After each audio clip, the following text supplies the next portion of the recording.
Hi, I'm Rick Bushnell, and I'm joined today by Jim Merritt, who will help me present information to you about growing seed clams. We hope you enjoy the presentation. What does it take to get from the upweller to the planting the seed in the bay? Hey, Rick, so I know what an upweller is now because we've talked about that. That's where it's actually a part of the nursery where you're raising clams. But those clams get big enough after a while, and then, of course, it's getting on toward winter, so they can't be in the upweller anymore because it would freeze, and there's no algae in the water for them to eat either. So they've got to be moved out. What happens after the upweller? Okay, well, let's go back and start at the very beginning. Oh, all right. Okay, so everything you said is correct. To get started, the people that are members of Reclaim the Bay need to understand what shellfish need, and then we talk about how do we grow them. So the first thing, it really all starts with a classroom activity like what you're seeing here. So Okay. in about April, Reclaim the Bay starts with classroom activities, teaching people about what the clams need. All right, And I got it. So I was in one of those classes, and a lot of those classes actually, and I know we learned all about that stuff in the classroom. And then we actually did some work in the classroom, and we put together some nets and screens and things like that that were to keep the clams safe while they were out in the bay. that's it exactly. So the picture I just put up there was one of those nights where we were actually making the screens. Now the question was, how do we get these baby clams from the upweller into the screens? So at some point we needed to make the screens, and we also needed to make the things that go into an upweller. These are called silos, and you can see it's like a big trash can, and you can maybe notice that in the bottom of it is a mesh, and on the mesh are seated the little tiny baby clams. Baby Now, clams, right. Now that fits right into this tank, and I see there are a bunch of those silos in that tank, and bay in water feed, so the water's coming in from the bay, circulating through the tank. I guess it's an upweller, so it's coming up through the screen to feed the clams, and then going out in that outfeed line. So it's water in, water out, and it's all algae and all the other materials, the food and so on that the clams need to survive. that's it exactly. So what you were just talking about, that green outline that you see there, that's the actual tank. It's 4 by 8 by about 20 inches deep. The infeed is where the bay water is pumped into the tank. The water comes up through the silo, as you see the silo is labeled, and then out this sluice, which is where it returns back into the bay. And I think I have a little diagram that makes that a little more understandable. So over on the right, you see that arrow says the water flows into the bay, and then, as you just said, up through the bottom of the upweller. So that's why it's called an upweller, and then out the sluice. Got it. Water in on number 1, water up through the silo screen in number 2, and out into the sluice in number 3, and then back into the bay. That's it. Meanwhile, all those clams are sitting on that screen in that silo, and they're getting the food from the water in the bay. Yep, that's it exactly. And so what we learned in our classes is that every animal needs pretty much the same thing. It needs oxygen, it needs food, and it needs shelter in a way to protect itself. So those are the things that we deliver in this upweller system, and the upweller protects them from predators. I'll talk about screens later on. It's another way that we protect the babies from the predators. But it all starts off when we get the clams. Okay, so we're getting these tiny clams, right? We're buying tiny, tiny clams, seed clams, I think they're called. Yep. And wow, that's a big bag full you've got right there. How many clams in that bag? That's about 100,000 clams. Oh my gosh, it's a And lot of so clams.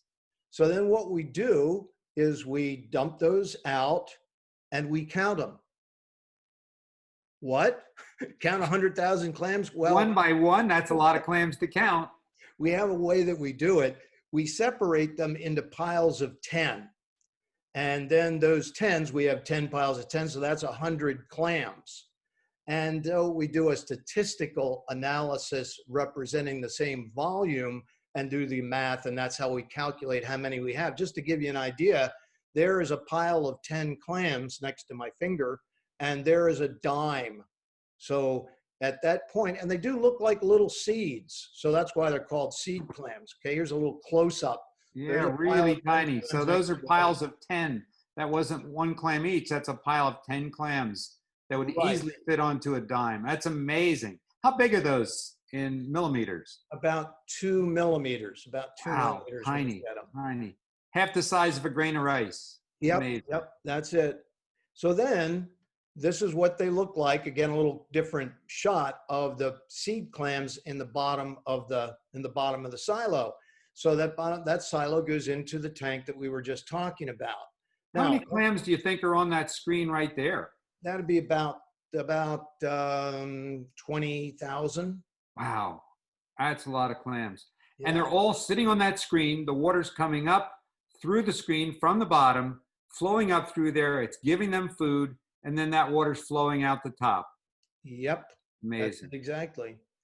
So a lot goes on at the Upweller during the course of the summer.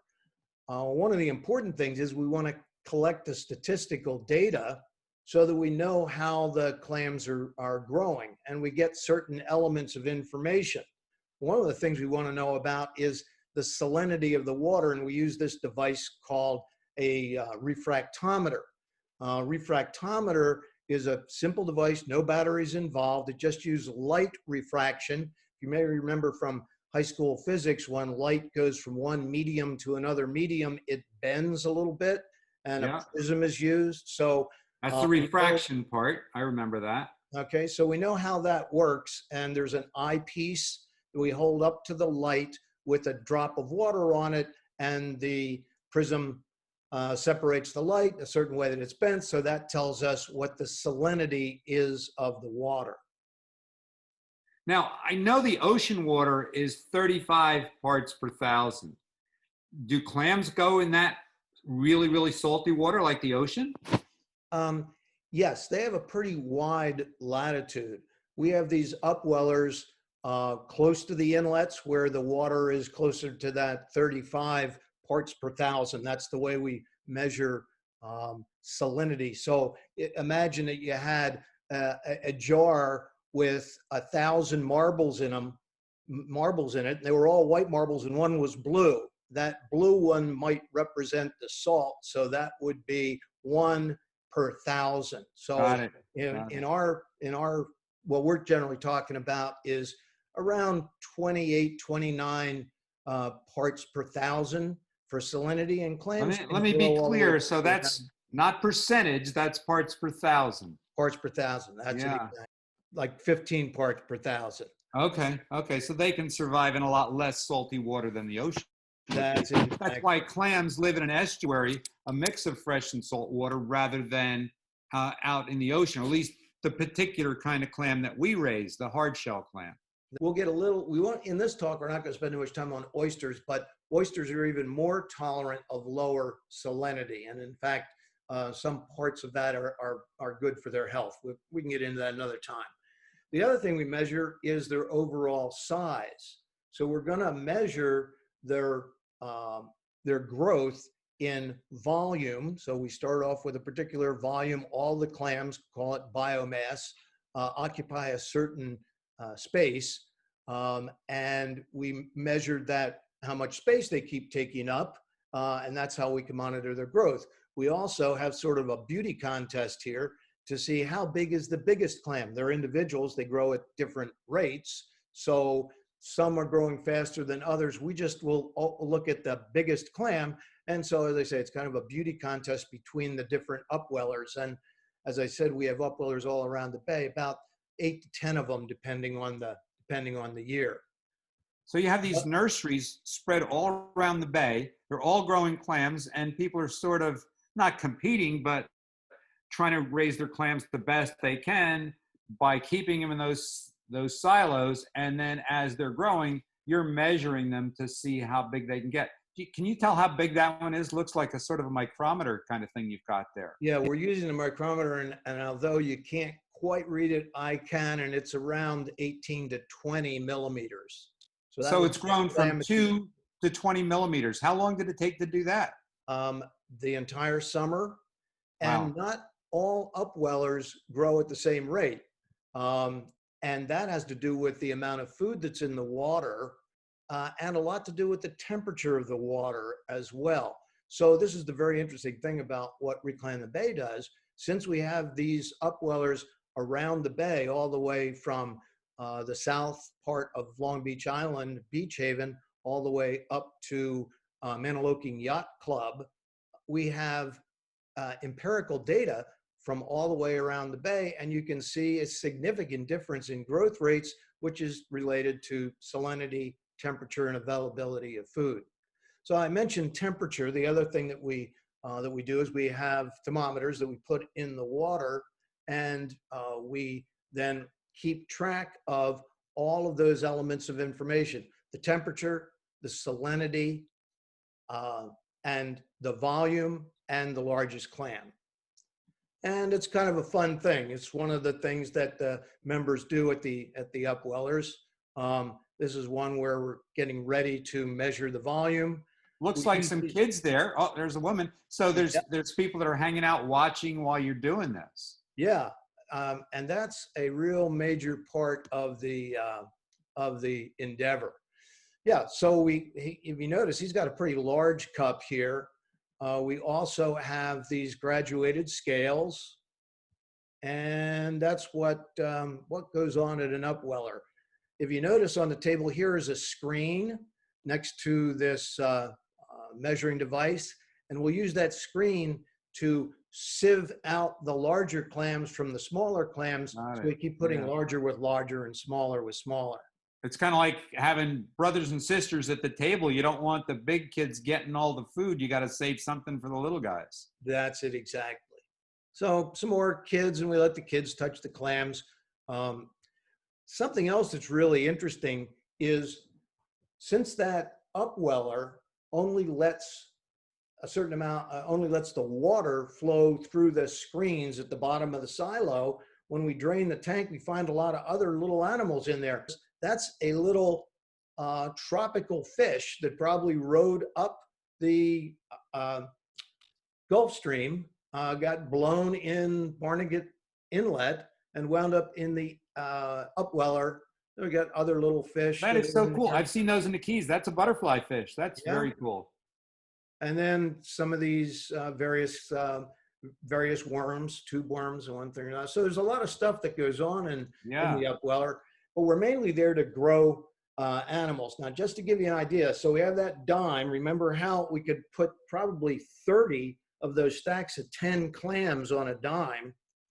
And when we get the oysters, they're about the same size. But look, in 2 weeks, look at the size of these oysters. They're getting to be like maybe 2 of them would cover the dime. So they grow much, much faster than the clams. Look at that. What a difference. Right. And so here 12 are weeks for clams and 2 for oysters. Whoa. And here are clams after 12 weeks. So it took 12 weeks for the clams to grow to the same size as the oysters in 2 weeks. So that's some of the stuff that we can observe. Anyhow, at the end, towards the end of the summer, I'm going to say end of September going into October, now we're getting ready to put things under the net. That was the point of this little talk, to get into going under the net. So here's a handful of the clams at the end of the summer. Okay, those are about 12, 15 millimeters at that point, right? Right, and the big ones with more food would be in that 18 millimeter range. Yeah. And then here's a team that's been cleaning and keeping track of the clams all summer long, and they dumped them into their buckets. And now we're going to take the clams out and put them into the bay. So you're going to take them out of the upwellers, out of the nurseries, and then they're going to be out in the bay itself, kind of on their own. Yes, kind of on their own, but we have something we're going to do to protect them. You're still taking care of them, of course. That's where the screens come in. That's why we were working back in the classroom, making those screens to cover them, to protect them. I get it. Okay, that was it. So where we put them, we're not going to tell you exactly where we put them. So here's where we put them. One place is out at Sedge Island, That's the Marine Conservation Zone at the end of Island Beach. Right. So here's Island Beach right over here. Here's Barnegat Inlet right here. So that's one of the leases, but I'm going to go across the bay and show you another one. Here's a close-up. This is in Waretown. This is the Waretown dock. And I don't know exactly how well this will show up, but I have another close-up, a closer close-up. And if you look at this, do you see these shaded areas here? Little rectangles. Yep. Okay, now those are the screens that we're going to put the baby clams under. Oh. Okay, so we go out there, and just to give you an idea, here's a screen, and you can see some marine growth on the screen and a sea star that would love to get under there and eat the baby clams. Sea stars eat clams. I bet you there's a whole lot of things that would eat those clams, and that screen is protecting them, keeping them off them.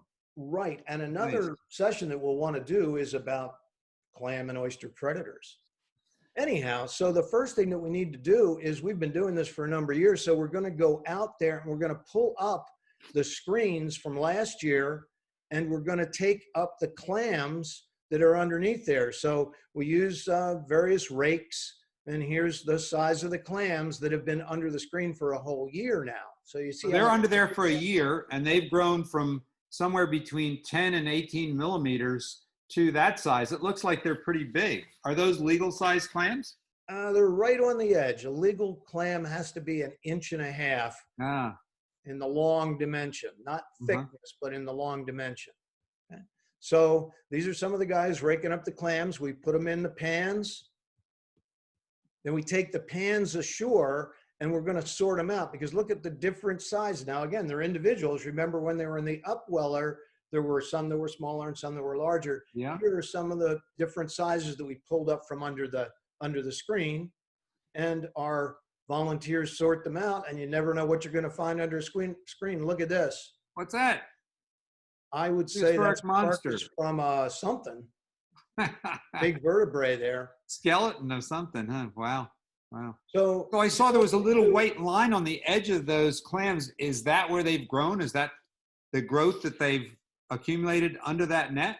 Yes, that's it exactly. That's the growth that's on the lip. And in the session of the shell, we explored that whole idea of the lip and what grows the lip. So here we are measuring them, counting them out to see what we had in the way of yield. While they're doing that, then we're cleaning the screens from this year, because then what we're going to do is spread the seed out. So this looks just like a farmer spreading seed out on his farm. And then we're going to unroll the screen on top of the bay floor where we've spread the clams. So this is really like farming. When you say you're planting the seed clams, you're just broadcast spreading them and putting them under this net. How many are you going to put under a net like that? We generally do around 30,000 clams per net. Wow, that's a lot of clams. Some people you can go much higher. You can go up to 80,000 clams under net. The problem is, when it's really high density, if a creepy crawler gets under that net, it's like a kid at Halloween going through a handful of M&Ms. So yeah, I want to be careful about that. There's a maintenance thing. Remember, I showed you a little bit of that marine growth that was growing on the net. So throughout the summer, we need to pull up the nets and then clean things off. And everybody's pointing at something in this picture, and you find little fishies and all kinds of things in there. So a lot of what we do is not just to do with the clams. It's observing all the other wildlife that's in the bay. But always cool when you pull up a net. It's so neat, because you never know what you're going to find. That's a neat thing. So that's it. This is just cleaning off the net, and that pretty much summarizes the clams going in the bay under the net. Now, I did talk about the oysters, these are oysters in October, and you can see they're bigger than the dime. They're up For into like sure. more than a quarter. They're going to go in mesh bags. And the mesh bags, we have two ways of doing it. One is we put them in a Taylor float, and the other is to put them on the bottom in a string. But that's a talk for another time. So I think we're just about out of time talking about time. I'm going to close this down. Talk to you later. Yep. Bye. Bye.